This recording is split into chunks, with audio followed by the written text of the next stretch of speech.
गौरैया नाम का एक गांव था जहां पर मथी सेठ नाम का एक आदमी रहता था। मथी सेठ के पास ना तो बहुत मती थी और न ही वो कहीं का सेठ था। वो एकदम बेवकूफ किस्म का आदमी था और साथ ही बेरोजगार भी था। गांव में उसको जहां जो काम करने को मिल जाता था वही कर लेता था। उसके घर में बस उसकी एक बहन थी और दोनों के माता पिता बचपन में ही गुजर गए थे। एक दिन मथी सेठ की बहन रश्मि उसके पास आकर कहती है, क्या बात है भैया, सुबह से देख रही हूँ आप दरवाजे के बाहर घूरे जा रहे हो और कभी छत पर जाकर कुछ देखते हो, क्या परेशानी है आपको? अरे रश्मि, मैं तुझे क्या बताऊं, वो घनश्याम लाल मिठाई वाला है ना। अरे 3 दिन पहले मैंने उससे कहा कि मुझे अपनी दुकान पर कुछ काम दे दो, तो उसने कहा कि अच्छा तुम्हें काम चाहिए। अरे जिस दिन सूरज पश्चिम से निकलेगा ना, उस दिन मैं तुम्हें काम पर रखूंगा। रश्मि को अपने भाई की बात को समझ नहीं आती है। वो मथी सेठ से सवाल करती है, हाँ तो मैं 3 दिन से देख रहा हूँ कि सूरज कब पश्चिम से निकलेगा, तो मैं जाकर उसे बोलूं कि अब मुझे काम पर रख लो। मथी सेठ की बात सुनकर रश्मि को तो चक्कर ही आने लगते हैं। वो चिड़चिड़ाते हुए कहती है, क्या भैया आप ही, लोग आपको आपकी बेवकूफी के चक्कर में इतना खरी खोटी सुनाते हैं, लेकिन आप पर तो कुछ भी असर नहीं होता है। आप अपनी ही धुन में रहते हो बस। अरे सूरज भी कभी पश्चिम से निकलता है क्या? तो फिर उसने मुझसे ऐसा क्यों कहा? क्योंकि उसे आपको काम पर रखना ही नहीं है। अब ये सब छोड़िए, आज मेरे साथ चलिए। मोहिनी मैडम ने आपको कुछ काम से बुलाया है। ओह ठीक है, चलो। असल में रश्मि एक घर में काम करने जाती थी और उस घर की मालकिन का नाम था मोहिनी मैडम। सब उन्हें ऐसे ही बुलाते थे। मोहिनी मैडम काफी गुस्सैल स्वभाव की थी और सभी लोग उनसे बहुत डरते थे। मैडम के पास पहुंचकर रश्मि उनसे कहती है, मैडम मैं अपने भाई को यहाँ ले आई, आपको इनसे कुछ काम था ना? ओह हाँ, आओ मथी सेठ, बहुत सुना है तुम्हारे बारे में गाँव वालों से। क्या सच में गांव वाले मेरे बारे में इतनी बातें करते हैं मोहिनी मैडम? अब मैं हूँ ही इतना सीधा और अच्छा। अपने भाई की बात सुनकर रश्मि उसे चुप कराने लगती है। अरे भैया, ये आप क्या बोल रहे हैं? वैसे मोहिनी मैडम, आपको हमसे क्या काम था, ये तो आपने बताया ही नहीं। हाँ, दरअसल मथी सेठ, मैं तुमसे शादी करना चाहती हूँ। मोहिनी मैडम की बात सुनकर रश्मि और मथी सेठ दोनों हैरान रह जाते हैं। क्या आपको मुझसे शादी करनी है? पहली बार किसी लड़की ने मुझसे ऐसा कहा है। मथी सेठ, ये बिल्कुल सच है, मुझे वाकई में तुमसे शादी करनी है। मगर आपको मेरे भैया से शादी क्यों करनी है? इसके पीछे जरूर कुछ कारण होगा। अरे इसके पीछे तो एक ही कारण हो सकता है रश्मि, जरूर ये मुझे बहुत पसंद करती होगी और मुझे छुप छुप कर भी देखती होगी। मथी सेठ की ऐसी बातें सुनकर मोहिनी गुस्से में कहती है, नहीं, ऐसा कुछ भी नहीं है, वो तो बस मुझे अपने भाइयों से प्रॉपर्टी छीननी है। क्या? इसका क्या मतलब है मोहिनी मैडम? वो दरअसल मेरे 3 भाई हैं, मगर वो तीनों मुझसे छोटे हैं और साथ ही साथ सौतेले भी, इसलिए उनका मेरे पिता की प्रॉपर्टी पर कोई हक नहीं होना चाहिए। लेकिन उन तीनों की मुझसे पहले ही शादी हो चुकी है और वो प्रॉपर्टी हड़पने की पूरी फिराक में है और मेरी शादी नहीं हुई, इस वजह से मुझे प्रॉपर्टी नहीं मिल पा रही है। क्या? मगर शादी का प्रॉपर्टी से क्या लेना देना? मेरे पिता मरने से पहले प्रॉपर्टी के कागजात पर यही लिख कर गए थे कि प्रॉपर्टी सिर्फ मुझे तभी मिलेगी जब मैं शादी करूंगी, क्योंकि मैं एक लड़की हूँ और उनके हिसाब से एक लड़की अकेले प्रॉपर्टी नहीं संभाल पाएगी। और इससे पहले कि मेरे भाई मेरी प्रॉपर्टी भी हड़प ले, मुझे शादी करनी पड़ेगी। पर मुझसे शादी करेगा कौन? हाँ, सब आपसे इतना डरते जो हैं। क्या? मेरा मतलब कि इतनी जल्दी अच्छा लड़का ढूंढना मुश्किल ही है ना?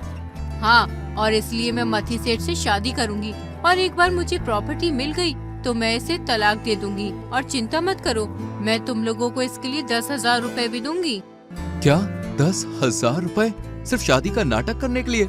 मुझे मंजूर है। अरे पर भैया। पर क्या रश्मि, अरे ये कितना अच्छा मौका है, मुझे मंजूर है मोहिनी जी। मथी सेठ मोहिनी की बात मान जाता है और शादी करने के लिए तैयार हो जाता है। इसके बाद वो और रश्मि वहाँ से चुपचाप चले जाते हैं, लेकिन उनके जाते ही मोहिनी जोर जोर से हंसने लगती है।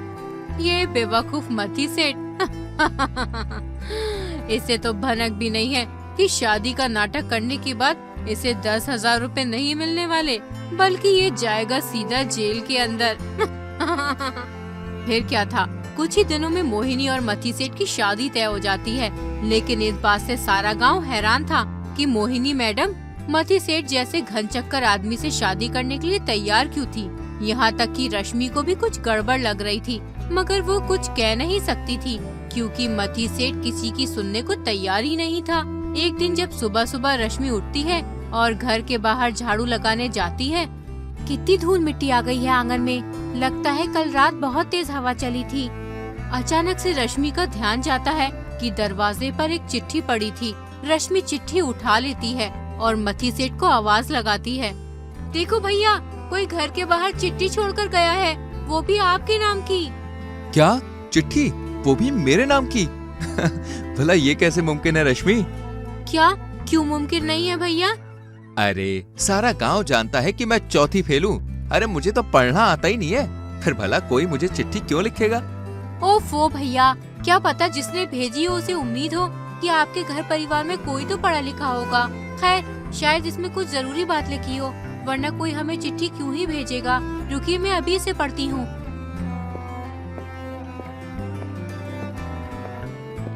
लेकिन मती सेठ रश्मि से चिट्ठी ले लेता है और उसे कूड़ेदान में डाल देता है। अरे क्या तुम भी रश्मि, तुम तो जानती हो सारा गांव मुझे हमेशा बेवकूफ बनाने के पीछे पड़ा रहता है। जरूर ये भी किसी ने जानबूझ के भेजी होगी मुझे परेशान करने के लिए।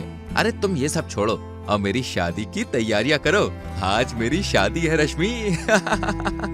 क्या अभी भैया? अरे ये नकली शादी है, नकली। और मुझे तो उस मोहिनी मैडम पर बहुत शक है। अरे कितनी चालाक है वो।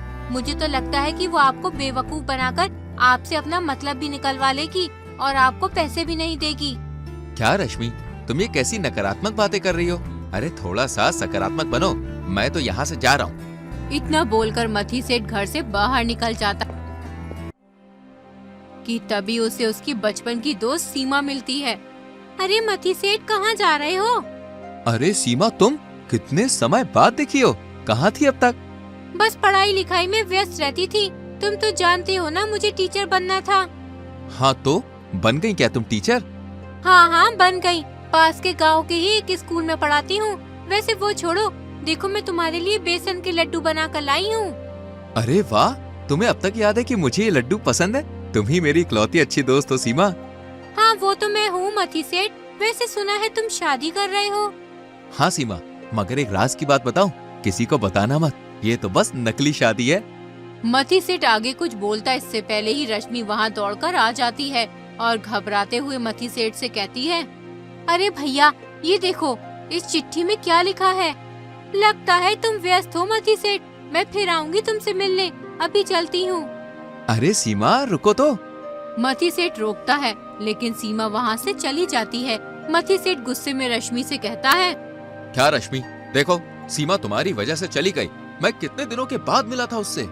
अरे भैया, इस चिट्ठी में लिखा है कि वो मोहिनी मैडम आपसे शादी आपको फंसाने के लिए कर रही है। क्या? इसका मतलब क्या है रश्मि? मतलब ये है कि एक बार जब मोहिनी मैडम से शादी हो जाएगी और प्रॉपर्टी उसे मिल जाएगी, तब वो आपको किसी न किसी झूठे इल्जाम में फंसा देगी और जेल के अंदर डलवा देगी, जिससे उसे आपको पैसे भी नहीं देने पड़ेंगे और उसका सारा काम भी निकल जाएगा। हे भगवान, क्या ये सच है? मैं अभी जाकर मोहिनी जी से पूछ के आता हूँ। अरे भैया, कहाँ जा रहे हो आप? जैसे वो मोहिनी मैडम आपको सारा सच बता देगी ना। अरे वो बहुत चालाक है और आपको अपनी चिकनी चुपड़ी बातों में फंसा लेगी। तुम सही कहती हो रश्मि, मगर अब हमें क्या करना चाहिए? और आखिर ये चिट्ठी लिखी किसने है? वही तो नहीं पता भैया, किसी ने भी इस पर अपना नाम नहीं लिखा। बस इतना ही लिखा है कि किस तरह मोहिनी आपको धोखा देकर फंसाने वाली है। और हाँ, ये भी लिखा है कि ये चिट्ठी आपके किसी रहस्यमयी साथी की तरफ से है। क्या? रहस्यमय साथी? मगर वो रहस्यमय साथी कौन हो सकता है रश्मि? मैं तो इस नाम से किसी भी आदमी को नहीं जानता हूँ। ओफो भैया, ये किसी का नाम नहीं है। ये सब छोड़िए, पहले चलकर हमें मोहिनी मैडम को बता देना चाहिए कि हम ये शादी नहीं करने वाले। हाँ ठीक है, चलो रश्मि। दोनों भाई बहन मोहिनी मैडम के घर जाते हैं। मोहिनी शादी की तैयारियां करवा रही होती है। अरे क्या बात है, तुम दोनों यहाँ इस वक्त क्यों आए हो? क्या तुम्हें नहीं मालूम कि शादी से ठीक पहले दूल्हा दुल्हन एक दूसरे से नहीं मिलते हैं? माफ करना दुल्हन मैडम, लेकिन ये शादी तो नहीं होने वाली है और हम आपको यही बताने आए थे कि हम ये शादी तोड़ रहे हैं। चलिए भैया। मोहिनी को ये बात सुनकर बहुत धक्का लगता है। वो गुस्से में बोलती है, क्या तुम्हारा दिमाग खराब है क्या? तुम मुझे मना कर रहे हो, मैं तुम दोनों को छोड़ूंगी नहीं। वैसे मैडम, मुझे तो कोई खास दिक्कत नहीं थी आपसे शादी करने में, मगर ये मेरी बहन ने एक चिट्ठी पढ़ ली और तब से उसने जिद पकड़ ली है कि वो ये शादी नहीं होने देगी, इसलिए मैं भी मजबूर हूँ। अपना मुंह बंद कर मूर्ख आदमी, तुझसे तो मैं बात ही नहीं कर रही हूँ। आया बड़ा मुझे मना करने वाला। अरे मुझे क्या तुझ जैसे मूर्ख से शादी करने का शौक है? नहीं, मैं तो बस तेरे जैसे बेवकूफ को थोड़ा और बेवकूफ बना रही थी। गलती से मोहिनी के मुंह से गुस्से में सच्चाई निकल जाती है। सब उसे ही देख रहे थे। अच्छा तो ये बात थी। देखा भैया, उस रहस्यमयी साथी की बात एकदम सच निकली। ये मोहिनी मैडम आपको बेवकूफी बनाने वाली थी। अब चलिए यहाँ से। रश्मि और मथी सेठ वहाँ से वापस अपने घर चले जाते हैं। इसी के साथ मथी सेठ के उस रहस्यमयी साथी की वजह से वो मोहिनी मैडम से बच जाता है और वो अपने लिए नया काम ढूंढने में लग जाता है। अगले ही दिन काम की खोज में मथी सेठ एक मिठाई की दुकान पर पहुंचता है।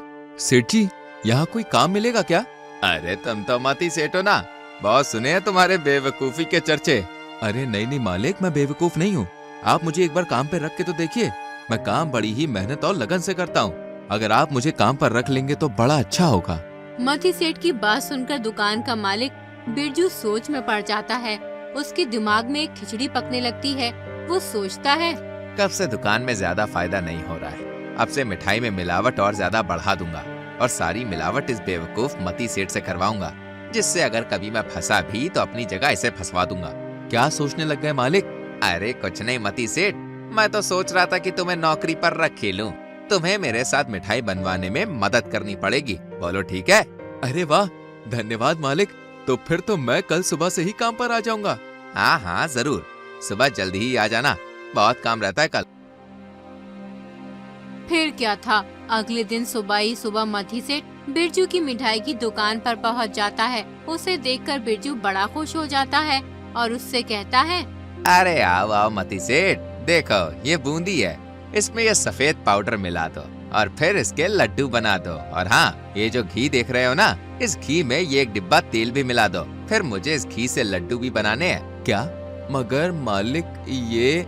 अरे मती सेठ, जब तुम्हारे पास दिमाग है ही नहीं तो तुम ज्यादा अपना दिमाग मत लगाओ। बस जितना मैं कह रहा हूँ उतना करो और फिर दिन खत्म होने पर मैं तुम्हें 100 रुपए दे दूंगा। क्या?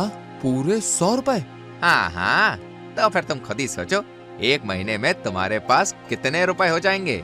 ये सुनकर मथी सेठ सोच में पड़ जाता है। अरे पूरे 1000 रुपए। क्या तुम भी मती सेठ? अरे हाँ मालिक, 1000 रुपए। ठीक है फिर मालिक, मैं जल्दी से काम निपटा देता हूँ। फिर क्या था, बड़ी ही चालाकी से बिरजू मथी सेठ से काम करवाने लगता है। वो मथी सेठ से मिठाइयों में मिलावट करवाता है, लेकिन उसकी मिठाइयाँ खाने से गांव के लोग बीमार पड़ने लगते हैं। और एक दिन अचानक से बिरजू की दुकान पर पुलिस आ जाती है। मथी सेठ चिल्लाते हुए बिरजू को बुलाता है, मालिक मालिक, जल्दी आइए, हमारी मिठाई खाने पुलिस आई है। पुलिस यहाँ मेरी दुकान में? हाँ मालिक, और क्या, अपनी ही दुकान पर। क्यों बिरजू सेठ, सुना है तुम मिठाइयों में मिलावट करते हो? क्या? नहीं सर जी, मुझे तो इस बारे में कुछ पता ही नहीं है। जरूर इस सब के पीछे इस नौकर मती सेठ का ही हाथ है, आप मेरा यकीन मानो। क्या? मगर मैंने तो कभी कुछ किया ही नहीं मालिक। हमें पता था बिरजू की तू यही कहेगा, मगर हम असलियत जानते हैं। हम जानते थे कि तू इसे फंसाने वाला था, लेकिन अब हम तुझे गिरफ्तार कर लेंगे और तेरी ये दुकान तो हमेशा हमेशा के लिए बंद हो जाएगी। इतना कहकर पुलिस बिरजू को गिरफ्तार करके ले जाती है, लेकिन मथी सेठ को कुछ भी समझ नहीं आ रहा था। लेकिन तभी पुलिस का एक आदमी उसके पास आता है और उससे धीमी आवाज में कहता है, वो तो अच्छा हुआ कि तुम्हारे उस रहस्यमय साथी ने हमें पहले ही इन सब के बारे में बता दिया, वरना वो बिरजू सच में आज तुम्हें फंसा ही देता और फिर तुम लंबा अंदर जाते। इतना कहकर पुलिस वहाँ से चली जाती है और मथी सेठ इस बारे में सोचता सोचता वापस अपने घर आ जाता है और चारपाई पर लेटकर सोचने लगता है। उसे इतना परेशान देखकर रश्मि उसके पास आकर कहती है, क्या हुआ भैया, ये वाली नौकरी भी हाथ से चली गई क्या? हाँ रश्मि, चली तो गई, मगर आज एक बड़ी अजीब चीज हुई है। वो क्या भैया?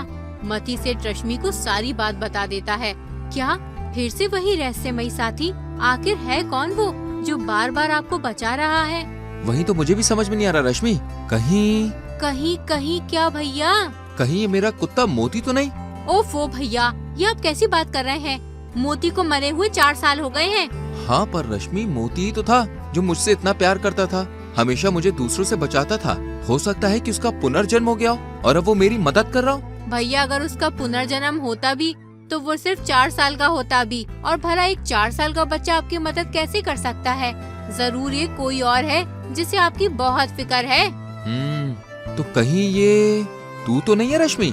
नहीं नहीं, मैं नहीं हूँ भैया। मैं तो खुद सोच रही हूँ कि ये सब कौन कर रहा है। तो आखिर ये है कौन? मती सेठ और रश्मि बात ही कर रहे थे कि तभी वहाँ पर सीमा आ जाती है। रश्मि, मती सेठ, कैसे हो तुम दोनों? अरे सीमा दीदी, आइए आइए, मैं अभी आपके लिए चाय बनाकर लाती हूँ।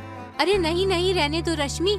वो दरअसल मैं ये कहने आई थी कि अब इसी गांव के एक स्कूल में मुझे टीचर की नौकरी मिल गई है, तो अब मैं कहीं दूर नहीं जाऊंगी। अरे वाह, ये तो बहुत अच्छी बात है सीमा।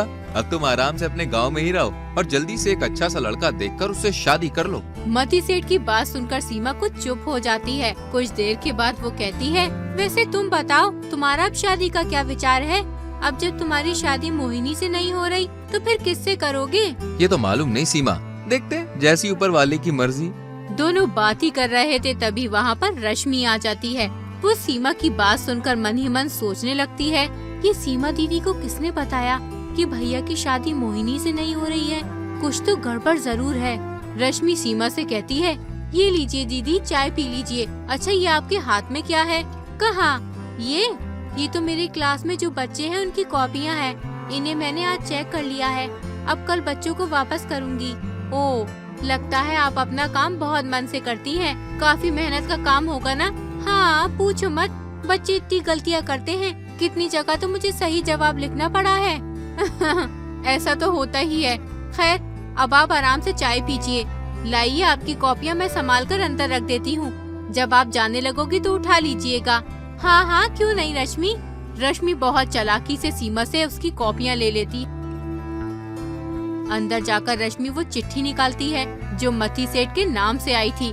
रश्मि चिट्ठी में लिखी हुई लिखावट को सीमा की कॉपी से मिलाने लगती है और जिसका रश्मि को शक था वही होता है। ये दोनों लिखावट तो एकदम एक जैसी है। मतलब भैया का वो रहस्यमयी साथी और कोई नहीं बल्कि सीमा दीदी है। हाँ तुमने बिल्कुल ठीक कहा रश्मि। रश्मि सीमा की आवाज सुनकर एकदम चौंक जाती है। वो पीछे मुड़कर देखती है तो हैरान रह जाती है क्योंकि उसके पीछे सीमा खड़ी थी। रश्मि, तुम्हें तो सच का पता चल गया है, लेकिन मती सेठ को कुछ बताना नहीं। मैं नहीं चाहती कि उसे सच पता चले। मगर क्यों सीमा दीदी, आपने ये सब क्यों किया? क्योंकि मैं बचपन से ही मती सेठ को बहुत पसंद करती थी और सब लोग हमेशा उसका मजाक उड़ाते थे। मुझे ये सब बिल्कुल अच्छा नहीं लगता था। मुझे लगता था कि समय के साथ वो समझदार हो जाएगा, लेकिन ऐसा कुछ भी नहीं हुआ। फिर मैंने ये ठान लिया कि मैं उसका रहस्यमयी साथी बनकर उसकी मदद करूँगी। क्या? तो फिर अब आप भैया को सच क्यों नहीं बता देती? क्योंकि अगर मैंने उसे बताया तो मती सेठ को लगेगा कि मैंने उस पर तरस खाकर उसकी मदद की, जबकि सच्चाई तो ये है कि मुझसे प्यार करती हूँ, वो भी बचपन से, और मैं लोगों को कभी भी उसका मजाक उड़ाते हुए नहीं देख सकती। वाह सीमा दीदी, आपने तो सच्चे प्रेम की परिभाषा बता दी। लेकिन अब आगे क्या होगा? क्या आप भैया को कभी नहीं बताएंगी कि आप ही वो रहस्यमयी साथी हैं? हाँ, अब आगे कुछ नहीं होगा रश्मि। मैं हमेशा इसी तरह से मती सेठ की मदद करूंगी, उनकी रहस्यमयी साथी बनकर।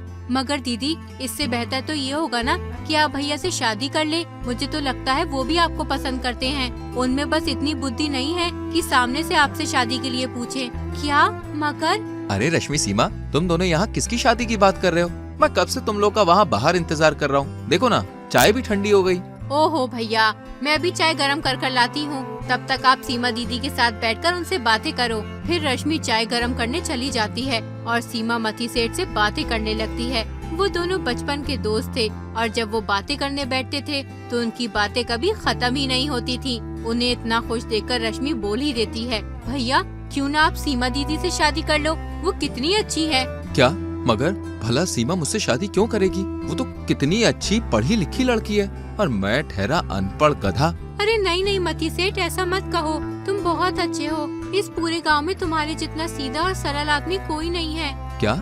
इसका मतलब ये कि तुम भी पसंद करती हो सीमा मुझे? हाँ, वो भी बचपन से मती सेठ। मुझे तो यकीन ही नहीं हो रहा सीमा, ये तो बिल्कुल एक सपने के जैसा है। अरे अगर तुम मुझसे शादी कर लोगी तो मुझे जीवन में और क्या चाहिए फिर? हाँ हाँ मैंने तो 2 साथियों को मिलवा दिया, तो अब देर किस बात की भैया, आप दोनों जल्दी से शादी कर लो। फिर क्या था, सीमा और मती सेठ 1 महीने के अंदर ही शादी कर लेते हैं और मती सेठ की रहस्यमयी साथी जिंदगी भर के लिए मती सेठ का साथ निभाती है, वो भी बिना उसको भनक लगे।